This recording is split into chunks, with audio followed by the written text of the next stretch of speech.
নমস্কার বন্ধুরা, সুলেখা রান্নাঘরে। চলো আজকে সুজির হালুয়া বানিয়ে দেখাচ্ছি। নিচে আমন, আর এখানে নিচে মিষ্টি কাঠ, আর এখানে এলাচ, আর এখানে কিশমিশটা আমি ভিজিয়ে রেখে দিয়েছিলাম 1 ঘন্টার জন্য। কাজু বাদামটাও ভিজিয়ে রেখে দিয়েছি।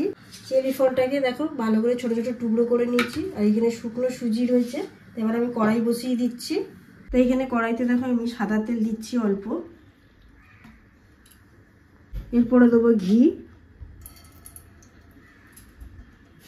এতে দিলাম এলাচ ফোড়নটা,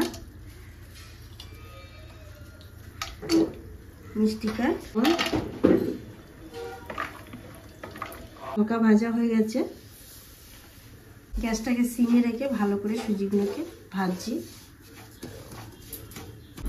দেখো সুজিটা 5 মিনিট ধরে একদম সিমে রেখে এইভাবে ভালো করে ভেজে নিয়েছি।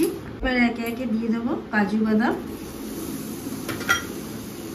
তারপর দেবো কিশমিশটা, এরপর দেবো চেরি ফলটা। তোমাদের যদি কাছে না থাকে চেরি ফলটা হাতের কাছে নাইবা দিতে পারো। ভালো করে এটাকে আবার নাড়বো। এই ঝুরঝুরে সুজিটা কিভাবে বানাচ্ছি দেখো। এবারে আমি দিয়ে দিচ্ছি 1 বাটি চিনি। চিনিটা দিয়ে ভালো করে আবার সুজিটাকে নাড়বো।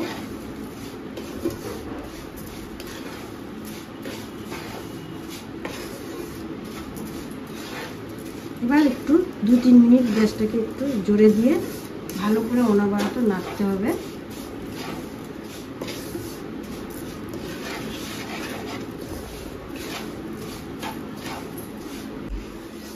তবে এইভাবে আমি ভালো করে নাড়াচাড়া করে নিচ্ছি।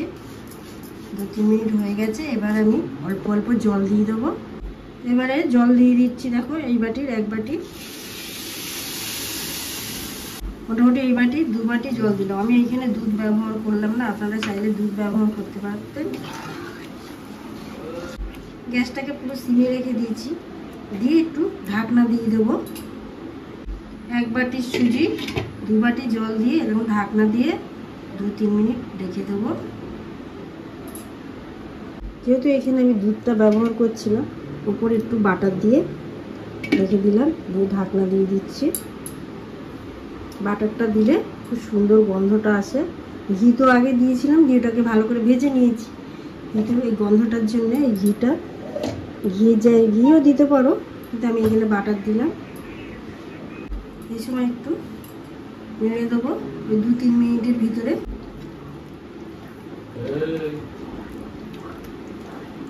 সুজিটা দেখো একদম সিমে রেখে দিয়েছি বলে সুজিটা পুরো সিদ্ধ হয়ে গেছে, বোঝাই যাচ্ছে।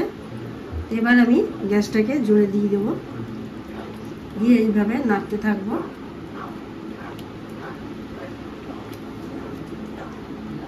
সুজির এরকম নাড়তে নাড়তে পুরো ঝুরঝুরে হয়ে যাবে। একটু এই সময় ভালো করে সবসময় একটু নাড়তে হবে।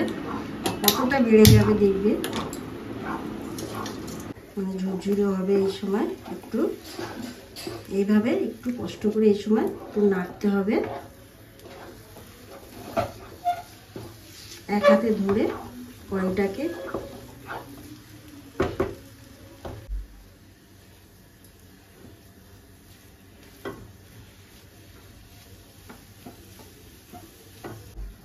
দেখো কতটা ঝুরঝুরে মতন হচ্ছে, আরো ঝুরঝুরে হবে।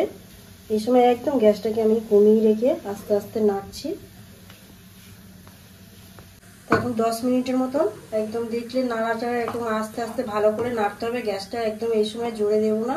আর জল কম দিয়ে করলে হালুয়াটা মুখে দিলে কেমন দানা দানা থেকে যায়। এইভাবে সমানভাবে জল দিয়ে করলে জিনিসটা খুব ভালো হয়, গালে দিলে পুরো ভুলে যায়। একবার অবশ্যই বানিয়ে দেখবেন।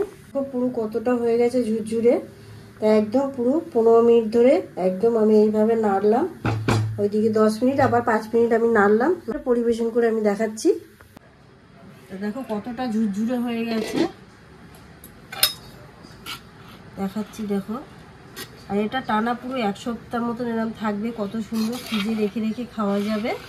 কি দেখো কতটা ঝুরঝুরে।